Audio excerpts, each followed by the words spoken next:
le président Maurice Kamto à la magistrature suprême, même si on va parler de votre candidature tout à l'heure, oui. Est-ce qu'on peut s'attendre à voir les Africains, comment dire, pour ceux qui rêvent de voir disparaître le franc CFA, est-ce qu'avec Maurice Kamto c'est possible? Je vais être direct et clair parce que quelquefois j'ai eu l'impression qu'on ne m'entend pas très bien quand je parle du franc CFA. Oui. Il faut sortir du franc CFA. Je crois que je suis clair là-dessus. Très clair. Ça, c'est la décision politique.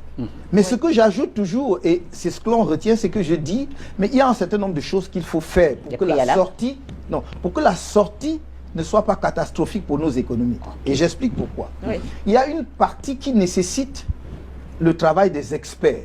Par exemple, à l'heure actuelle, le franc CFA réunit 14 pays en Afrique. Plus la France, ça fait 15, mais les pays africains sont 14. Si nous enlevons les Comores parce qu'ils sont loin, et nous limitons à l'Afrique de l'Ouest et à l'Afrique centrale, c'est 13 États. Oui. Et une des réponses que nous attendons des experts, c'est de savoir s'il faut sortir et avoir une monnaie à nous pour les 16 États, ou s'il faut avoir une monnaie à nous pour les 6 États de l'Afrique centrale, ou s'il faut avoir une monnaie nationale camerounaise. Vous voyez qu'il y a 3 scénarios possibles. Donc je dis toujours, lorsqu'on fait le débat sur le franc CFA, il ne faut pas occulter l'aspect qui relève de l'expertise. Donc la décision politique doit être prise. Ensuite, il faut que les experts fassent le travail pour que nous réussissions la sortie. Deuxième aspect sur le plan technique, il y a un certain nombre de réformes qu'il faut faire pour réussir. Pourquoi? Parce que dès lors que vous annoncez, même sans avoir encore acté la décision de sortir d'une monnaie, donc de créer une nouvelle monnaie, il y a ce qu'on appelle les incertitudes économiques. L'agent économique n'aime pas les incertitudes. Et quand il y a les incertitudes, qu'est-ce qu'il y a? Il y a ce que les économistes appellent les anticipations rationnelles. Et donc, l'agent économique va anticiper parce qu'il dit « je ne sais pas exactement ce qui va se passer, donc mieux vaut que j'ai une position de repli ». S'il a son argent, il voudrait prendre et garder ailleurs pour attendre de voir ce que vous allez faire. Certains vont même être tentés de spéculer sur votre monnaie.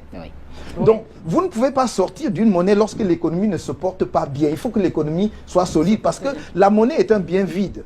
C'est l'économie qui lui donne de la valeur. Donc, il faut faire des réformes économiques pour que la sortie soit une sortie réussie et que ça ne pénalise pas la ménagère. Parce que s'il y a une monnaie, si nous sommes demain avec une monnaie où il faut peut-être 1 million de francs pour aller acheter une baguette de pain, c'est pas comme on a vu quelquefois, cette monnaie-là ne vaut rien.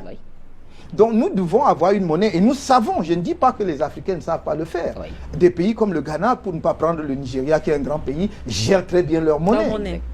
Et avec tous les avantages qu'ils en tirent. Donc, parce que avoir sa monnaie vous donne la souveraineté monétaire, mais également sur le plan économique vous donne des marges de manœuvre parce que la monnaie est un instrument de politique économique.